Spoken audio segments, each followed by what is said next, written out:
Hello मेरे शेर शेरनियों, कैसे हैं आप सब। आशा करता हूँ आप सब अच्छे होंगे और ये उम्मीद लगाए बैठे होंगे कि आपके एग्ज़ाम अब नज़दीक आ रहा है तो कैसे पढ़ना है, क्या करना है, कौन से चैप्टर से क्या पढ़े और कौन से चैप्टर से क्या नहीं पढ़े, ये ज़रूरी होता है। तो सबसे पहले जानना ज़रूरी ये होता है कि आपको किस चैप्टर से कौन सा क्वेश्चन पूछा जाता है एग्ज़ाम में, ये क्वेश्चन आपका सिलेक्टेड होना चाहिए। अब समय आपका लगभग समझिए कि आधा निकल चुका है, ठीक है। आधा समय निकल जाने के बाद अब आपका दिमाग में अब ये बात रहना चाहिए, आपने तो पूरा का पूरा सिलेबस पढ़ चुका होगा, ठीक है। अब जैसे आप सिलेबस कंप्लीट कर लिए हैं तो आपको दिमाग में ये बात रखना है कि हम सिलेक्टेड क्वेश्चन पे ही फोकस करें कि किस चैप्टर से हमको क्या क्या टॉपिक पूछा जाता है और कौन कौन से टॉपिक को हमें अच्छे से आ रहा है या नहीं आ रहा है, इस पर ध्यान देना है। तो मेरा ये इंट्रोडक्शन का पार्ट 2 है 7वां चैप्टर का, और इसमें मैंने पहले आपको मूल बिंदु से दूरी निकालना, दूरी सूत्र और संरेखी वाला क्वेश्चन आपको इसके पिछले वाला वीडियो में मैं बना दिए हैं। अब इसमें आपका जैसे यहाँ पे मैंने लिख दिया डिस्टेंस फार्मूला, तो ये होता है आपका दूरी सूत्र। सेक्शन फार्मूला यानी विभाजन सूत्र पे आज क्वेश्चन बनाने वाले हैं। मध्य बिंदु पे भी 1-2 क्वेश्चन आज बना देंगे। आपके दिमाग में इस टाइप का जो डाउट रहेगा ख़त्म हो जाएगा। उसके बाद आपके पास एक और आएगा दूरी त्रिभुज का क्षेत्रफल। त्रिभुज के क्षेत्रफल भी ये क्वेश्चन बता देंगे कि कैसे बनता है क्वेश्चन। बस इस 7वां चैप्टर से इतना ही आपको पढ़ के जाना है, इससे ज़्यादा कुछ भी नहीं पढ़ना है। इतना आप पढ़ लीजिएगा तो इसी टॉपिक से आपका क्वेश्चन आता है, ठीक है। उसके बाद अगर जैसे आता है कि समद्विबाहु त्रिभुज को बताइए कि ये समद्विबाहु त्रिभुज है या नहीं है। अगर 3 को पॉइंट दे देगा, त्रिभुज का 3 पॉइंट दे देगा। अब बोलेगा इसमें बताइए कि ये समद्विबाहु त्रिभुज है या समबाहु त्रिभुज है या विषमबाहु त्रिभुज है। तो आपको सोल्व करना है दूरी सूत्र से ही, उसमें और कुछ नहीं है। दूरी सूत्र लगाना है और आपको चेक करके बताना है कि कौन सा त्रिभुज है। तो इस टाइप से क्वेश्चन मिलता है तो आप दूरी सूत्र से उसको समझ सकते हैं। चलिए, तो आज का इंट्रोडक्शन पार्ट ख़त्म करने के बाद हम एक्सरसाइज पे चलेंगे और जो एक्सरसाइज आपका डाउट रहेगा उस डाउट को क्लियर करते चलेंगे। तो आज हम इसमें स्टार्ट करते हैं। जो भी पॉइंट हम बता रहे हैं उस पर ध्यान दीजिएगा, ठीक है। ध्यान देने से आपको जो भी डाउट रहेगा वो क्लियर होगा बिल्कुल। अब यहाँ पे देखिए, मैंने दूरी सूत्र पे क्वेश्चन बना दिए हैं, पिछले वीडियो में आप जाकर देख लीजिएगा। हम आज बात करते हैं सेक्शन फार्मूला पे। किस पे? सेक्शन फार्मूला पे बात करेंगे और सेक्शन फार्मूला पे हम क्वेश्चन 1 बनाने की कोशिश कर रहे हैं। चलिए, अब मैं कुछ पॉइंट ले लेता हूँ अपने मन से जो आपको समझ में आएगा। जैसे मान लीजिए कि हमारे पास क्वेश्चन का कुछ पॉइंट है, जैसे 2, 3, एक ले लिया मैंने 5, 9, ये है। और कहेगा इसका विभाजन सूत्र से बताइए कि इसका क्या पॉइंट आएगा इसमें। विभाजन सूत्र मतलब क्या होता है कि जैसे मान लीजिए कि आपका 2 बिंदु ऐसे दे दिया, ठीक है। 2 बिंदु दे दिया और बोलेगा इसको कि 1:3 में विभाजित कीजिए। कितना में? 1:3 में विभाजित करके आपको बताना है। तो मान लीजिए कि ए पॉइंट यहाँ पे हो गया, बी पॉइंट यहाँ पे हो गया, ठीक है। अब बीच में आप ऐसे रखिए, एक पॉइंट रख लीजिए यहाँ पे, ठीक है, बीच में रख लीजिए इसको। तो यहाँ पे आप मान लीजिए क्या रखेंगे, P, ठीक है। अब इस पॉइंट पे आपको ध्यान देना है, यहाँ पे क्या रहेगा आपका, यहाँ पे आपका रहेगा XY, ठीक है। यहाँ पे रहेगा आपका XY, यानी यही XY आपको फाइंड करके लाना है। अब ये पॉइंट आपका यहाँ पे है 2 और 3, क्या है, 2 और 3 है। उसके बाद यहाँ पे आपका क्या रहेगा, 5 और 9 रहेगा, 5 और 9 यानी दूसरा बिंदु है। ये जो अनुपात में विभाजित किया है तो मान लीजिए कि 1:3 हो गया, 3:3 हो गया, हल्का सा ये बड़ा है, ठीक है। तो आप इसको 2-3 में रख लीजिए तब ठीक है, या 1-2 में रख लीजिए, या इसको कर लीजिए ऐसे 2-3 कर लीजिए, कोई दिक्कत नहीं है। आपको जो भी किताब में दिया रहेगा उसको लेकर चलना है। हम अपने से रेंडमली कुछ मान लेते हैं और इसको सोल्व करेंगे, ठीक है। तो पहले वाला आपका हो गया, इधर होगा 2, इधर हो गया 3, ठीक है। ये क्वेश्चन आपका हो गया यहाँ से। अब इसको हम बैठाएंगे सूत्र पर, ठीक है। अब सूत्र पर कैसे बैठाना है, तो सूत्र में बैठाने के लिए आपके पास विभाजन सूत्र है, उसको लिखना होगा, ठीक है। यहाँ पे हल कीजिएगा, मतलब मान लीजिए यहाँ पे आप हल स्टार्ट किए हैं, 1 सेकेंड, दिख रहा है आपको। चलिए, अब यहाँ पे हम हल करते हैं। जैसे अब विभाजन सूत्र में आपको बताना है, चाहे एक बार आप काम कीजिएगा x1 x2 आप यहाँ भी रख के बना सकते हैं, ठीक है। लेकिन विभाजन सूत्र से अगर काम करेंगे तो वो भी आपका सही जाएगा। अब जैसे यहाँ पे देखिए, इसको मान लेंगे क्या है, ये x1 है, ये आपका x2 है, ये y1 है, y2 है, और उसके बाद ये आपका m1 कहलाता है, ये m2 कहलाता है, ठीक है। इसको हम नाम दे देते हैं सबका। इसको आप बोलिएगा ये m1 है, क्या बोलिएगा इसको, m1 है, ये आपका m2 है, दो अनुपात में विभाजित हो गया है। ये आपका हो गया x1, ये हो गया आपका x2, ठीक है, सॉरी x2 नहीं, ये आपका हो गया y1, इधर हो गया आपका x2, इधर हो गया आपका y2, ठीक है। तो इस टाइप से आप यहाँ से सोल्व कीजिएगा, यही वाला पॉइंट आपको फाइंड करके लाना है। चलिए, तो मिड क्या था आपका? विभाजन सूत्र। तो यहाँ पे लिखेंगे विभाजन सूत्र।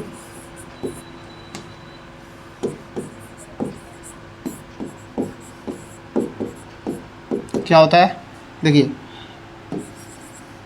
अब इसको याद करने का ट्रिक आपके पास मैं बताता हूँ कि 12-12 याद कीजिएगा। 12-12 क्या होता है, सॉरी 12-21, 12-21। देखिए 12-21 कैसे याद करना है? जैसे मान लीजिए कि आपका m है और शुरू में x आएगा ही आएगा, तो ये आपका m1 हो गया, ये x2 हो गया, ठीक है, प्लस फिर m2 और उसके बाद x1, तो ये हो गया 12, ये हो गया 21, ठीक है। तो ऐसे आपको याद करना है 12 और 21 करके। अब बेटा में क्या हो जाएगा, m1 प्लस m2, ठीक है। फिर y वाला में भी ऐसा ही आपको करना है, 12-21 यानी my2 रहेगा, तो 12 हो गया।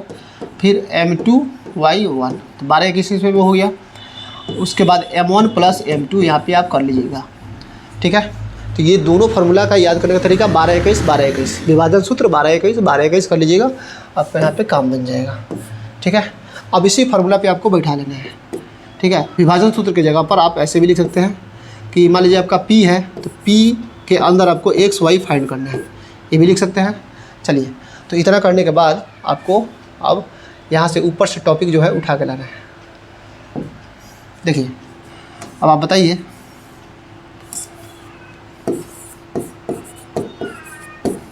बोलिए m1 कितना आपका 2 है, 2 गुने संख्या कुछ भी रहा है उससे कोई मतलब नहीं है, आपको सिर्फ इसमें काम क्या करना है कि सही सही संख्या बैठा के कैलकुलेशन करना है, और कुछ नहीं है इसमें, ठीक है। चलिए, अब आपके पास m1 कितना था 2, यहाँ से देखिए m1 यहाँ पे है 2, उसके बाद x2 आपका यहाँ दिख रहा है 5, तो यहाँ पे 5 रख लीजिए, प्लस अब बताइए m2 कितना है 3, कितना है 3 गुने, उसके बाद m2 के बाद क्या है x1 कितना है 2, तो यहाँ पे 2 कर लीजिए। अब बाटा में m1 प्लस m2 यानी 3 प्लस 2, 2 प्लस 3। चलिए, उसके बाद आइए इधर m1, सारा खेल इसी पे है, इतना बैठा के खाली कैलकुलेशन कर दीजिएगा, आपका विभाजन सूत्र क्लियर। आप किसी और बच्चा से सोचिएगा कि सुनिएगा तो क्या बोलेगा, विभाजन सूत्र बहुत बड़ा लंबा चौड़ा होता है, हमको समझ में नहीं आएगा, ये सब बहुत बड़ा अफवाह होता है। तो मैथ जो है ना एकदम डरने वाला नहीं है सब्जेक्ट, इसमें जितना ही डरिएगा उतना ही आपको डराएगा। जैसे आप गांव में देखे होंगे कि कुत्ता रहता है, एक कुत्ता रहता है ना, जैसे उससे आप डर के भागिएगा तो आपको चढ़ के लेके जाएगा, लेकिन अगर डट करके उसके साथ आप डंडा उठा के दौड़िएगा तो जैसे आप 2 कदम दौड़िएगा तो 5 कदम भागेगा वहाँ से। तो मैथ वैसा ही है, अगर इससे डर गए तो आप कभी ज़िंदगी में मैथ नहीं बना सकते हैं। अगर नहीं डरिएगा तो एकदम मैथ आपको समझिए कि माइंड में पूरा का पूरा फिक्स बैठ जाएगा। तो वही काम है यहाँ पे, डरना नहीं है। बस ये देखिए m1 कहाँ दिख रहा है आपको, m1 यहाँ पे 2 है, एकदम बारीकी से हम बता रहे हैं, आपको क्लियर समझते चलना है। y2 बताइए कहाँ पे है, y2 इधर 9 है, तो गुने 9 प्लस फिर m1 बताइए कहाँ पे है आपका, m1 इधर है 2, m1 तो ये गया था ना, m2 कितना है 3, अब 3 गुने कितना है आपका y1 3, ठीक है, दोनों 3 आ गया। अब बटा में क्या आ जाएगा 2 प्लस 3, ठीक है। अब यहाँ से आपका काम रह गया कैलकुलेशन करने का हल्का, ठीक है। अब जैसे देखिए, अब इसको हल्का कैलकुलेशन कीजिएगा तो आपको दिख जाएगा, देखिए जब भी एग्ज़ाम में क्वेश्चन मिलेगा तो आप ये सारा का सारा पॉइंट एकदम सीधा सीधा लिखिएगा तो आपका नंबर नहीं कटेगा। 5 दूनी 10 प्लस 3 दूनी 6 बटा कितना आ गया, यहाँ पे आप क्या आ गया यहाँ पे 5, ठीक है। फिर कोमा यहाँ पे देखिए 9 दूनी 18, ठीक है, 18 आ गया। फिर प्लस 3 3 9 बटा में आ गया आपका 5, ठीक है। अब ये आपका हो गया कैलकुलेशन, अब कितना हो गया 16/5, फिर कोमा ये आ गया आपका 27/5। तो आपका यही क्या हो गया, ये XY का पॉइंट हो गया आपका, ठीक है, XY का पॉइंट हो गया। तो विभाजन सूत्र में अगर आपसे कोई पूछता है कि बताइए इसका PXY कितना आया, तो पी एक्स वाई आपका क्या होता है, ये आ गया आपका 16/5। कभी कभी होता है ऐसे कि ये ऐसा संख्या रहता है कि जो आपका आसानी से कट जाए, ठीक है। तो आसानी से कट जाए या ना कटे कोई फ़र्क नहीं पड़ता, ये आपका एक्स का मान हो जाता है, ये आपका वाई का मान हो जाता है। तो ये आपका विभाजन सूत्र से इसका पी का जो है नियामक निकल के आ रहा है, तो यही आपका आंसर हो जाता है, ठीक है। आशा करता हूँ आपको इतना तक समझ में आ गया होगा। अब हम आपको लेके चलते हैं मिड पॉइंट यानी मध्य बिंदु निकालने का तरीका बता रहे हैं, कैसे निकाला जाता है मध्य बिंदु, ठीक है। तो एक बार आप देख लीजिए कैसे कैसे हम सोल्व किए हैं, आपको बस प्रैक्टिस करना है और प्रैक्टिस करने के बाद ये पॉइंट आपको समझ में आ जाएगा। ऊपर से देख लीजिए मैंने इतना बनाया है, ठीक है, ऐसे से ले लीजिए समझ में आ जाएगा। फिर उसके बाद यहाँ से देख लीजिए और ये पूरा आपको क्लियर हो गया। चलिए नेक्स्ट चलते हैं। अब मान लीजिए हम रैंडमली कोई क्वेश्चन ले लेते हैं, जैसे यहाँ पे हम ले लेते हैं 2,4, यहाँ पे ले लेते हैं 4,2, ठीक है। ये 2 क्वेश्चन मैंने ले लिया। अब हम बोलेंगे कि बताइए ये दोनों बिंदुओं के बीच मध्य बिंदु निकाल के बताना है आपको, ठीक है। मध्य बिंदु निकालना है, तो मध्य बिंदु का फॉर्मूला मैंने आपको क्या बताया है, मध्य बिंदु निकालने का सूत्र क्या बताया है, मध्य बिंदु निकालने का सूत्र, मध्य बिंदु बराबर आपका होता है x1 + x2/2, ठीक है। एक और होता है आपका y1 + y2/2, y1 + y2/2। अब मध्य बिंदु होता कैसे है, देखिए जैसे मान लीजिए कि एक लाइन है, ऐसा लाइन है, यहाँ पे A बिंदु है, यहाँ पे P बिंदु है, ठीक है। तो ये बीच वाला जो पॉइंट होता है, जैसे उसमें आप निकाला है ना विभाजन सूत्र, उसको विभाजन किए हैं, तो विभाजन करके आपको पता चला है कि उसका पॉइंट क्या है। तो इसमें भी आपको क्या करना होगा, मिड पॉइंट निकालने के लिए ये काम करना होगा। तो x1 x2 और y1 y2, तो यहाँ पे आपका हो गया x1, ये हो गया आपका x2, ये हो गया आपका y1, ये हो गया आपका y2। बस इसी को रख के हल कर लीजिए। तो बताइए x1 x2 कितना हो गया आपका, x1 हो गया आपका 2 + x2 हो गया 4/2, इधर से बताइए 4 + 2/2, ठीक है। तो बताइए कितना हो गया कट के, तो 4 2 6/2, 4 2 6/2, ये दोनों कट के क्या मिला आपको, 3 3 मिल गया, 3 3 मिल गया, यही आंसर हो गया मध्य बिंदु का। यही तरीका होता है निकालने का, ठीक है। अब इतना आपको समझ में आ गया है। चलिए नेक्स्ट चलते हैं। अब आपको ले चलते हैं त्रिभुज के क्षेत्रफल पे। किस पे ले चलते हैं, त्रिभुज के क्षेत्रफल पे। अब ये त्रिभुज का क्षेत्रफल आपको दिख रहा है। अब त्रिभुज का क्षेत्रफल याद करने का तरीका क्या है, देखिए 1/2 x1 x2 x3 याद रखिएगा, प्लस लगा के x1 + x2 + x3 लिखेंगे। लेकिन उसके बाद आपको याद रखना है 23 31 12 23 31 12, यानी बड़ा वाला संख्या जो होगा बीच में होगा और सबसे छोटा वाला लास्ट में और मिडिल वाला किनारे। 23 31 12, बस कैसे याद कीजिएगा और कैसे लिखिएगा मैं आपको तरीका ही बता देता हूँ। देखिए यहाँ से इसको मिटा दिया मैंने, पूरा का पूरा मिटा दिया। अब मैंने बोला आपको फार्मूला लिखने के लिए, तो आप क्या कीजिएगा, दिमाग √x1 × अब यहाँ पे y का बात करेंगे, किसका बात करेंगे, y का।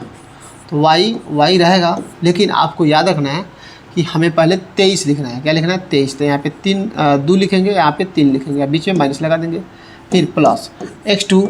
अब यहाँ पे क्या करेंगे, फिर y लिखेंगे, लेकिन आपको 23 के बाद 31 लिखना था, तो 31 लिख दिए, यानी 1 पर 3 इधर 1, ध्यान रखिएगा। फिर प्लस का x3, ठीक है। अब यहाँ पे क्या डालेंगे, y तो डालेंगे ही, लेकिन y डालने के बाद क्या लिखेंगे, यहाँ पर आ जाएगा आपका कितना, 23 31 12, तो यहाँ पे 1, यहाँ पे 2, 23 31 12 याद करके रखिएगा, आपका काम बन जाएगा। हो गया 23 31 12। अब देखिए, अब इस त्रिभुज के क्षेत्रफल पे क्वेश्चन कैसे आता है, जैसे मान लीजिए कि आपको ऐसे त्रिभुज बना दिया, ठीक है। अब यहाँ पे दे दिया आपको, मान लीजिए 1 2 दे दिया, यहाँ पे आपको 2 3 दे दिया, यहाँ पे आपको 3 4 दे दिया, और बोलेगा इस त्रिभुज का क्षेत्रफल निकाल के बताइए। तो जैसे मान लीजिए कि यहाँ पे नाम दे दिया कि A, ये हो गया B, ये हो गया C।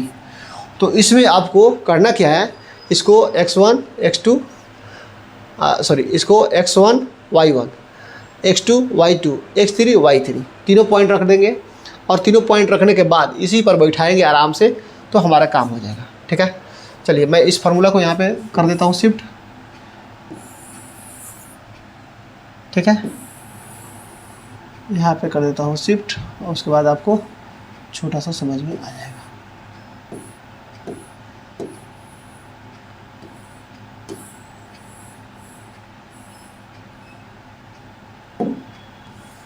ठीक है, अब त्रिभुज आपको दिख रहा है। चलिए अब हमको अलग से कुछ नहीं करना है, हम बता देते हैं कि कौन x1 कौन x2 है। देखिए ये यहाँ से ले लीजिए a से, ये मान लीजिए आपका x1 हो गया, ये आपका y1 हो गया, यहाँ पे हो गया आपका x2, ये हो गया y2, ये हो गया आपका x3, ये हो गया y3।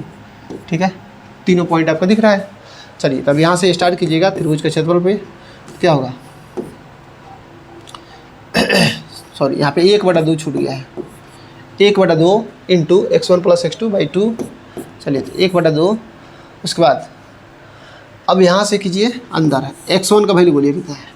x1 आपका है 1, क्या है 1, ब्रैकेट में डालिए। y2 y3, y2 और y3 देखिए, y2 कितना है आपका 3 है, y3 कितना है 4 है, तो y2 - y3, y2 - y3 कर देंगे।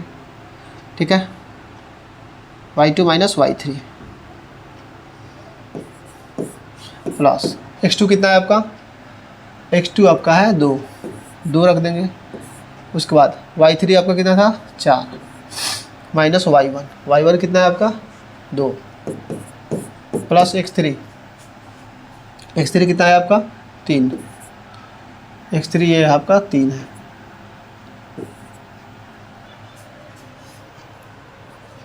ब्रैकेट में y1 कितना है आपका 2 भाई, माइनस y2 कितना है आपका 3 है। हो गया कैलकुलेशन आपका। अब यहाँ से 1/2 ब्रैकेट के अंदर क्या आ जाएगा, 3 में से 1 गया, 3 में से 4 गया, माइनस का 1, तो ये हो जाएगा आपका -1 प्लस। अब यहाँ से गुना कीजिए, इसको कितना आएगा 2 बचेगा इसमें घटाने के बाद, 4 में से 2 गया 2, और 2 से गुना कर दीजिए कितना हो जाएगा 4 प्लस 2 में से 3 गया -1, 1 में 3 से गुना कर देंगे -3 हो जाएगा, कितना हो जाएगा -3। तो यहाँ पे -3 लगा दीजिए। अब बताइए, अब ये कैलकुलेशन आपको समझ में आ रहा होगा कि अब आगे क्या हो सकता है, बताइए क्या होगा। 1/2 तो रहेगा ही, ठीक है, लेकिन ब्रैकेट के अंदर आपका यहाँ पे देखिए ये -3 है, यहाँ पे -3 है, -1 है, तो कितना हो जाएगा -4, तो -4 आप +4। ठीक है, तो ये घट के क्या हो जाएगा अंदर 0 हो जाएगा। तो 1/2 में जब 0 से गुना करेंगे तो क्या मिलेगा, पूरा का पूरा 0 मिल जाएगा। तो ये आपका त्रिभुज का क्षेत्रफल निकल करके हो गया क्लियर। ठीक है, तो ये आपका यहाँ तक हो जाता है कंप्लीट, यानी इंट्रोडक्शन का पार्ट सेकंड आपका हो जाता है कंप्लीट। यहाँ से हम एक्सरसाइज लेके स्टार्ट करते हैं आपको, और एक्सरसाइज का क्वेश्चन हम 7.1 से ही स्टार्ट करते हैं बनाना, और आपको एक एक पॉइंट को देखना है और समझना है। ठीक है, तो आज के लिए इतना ही।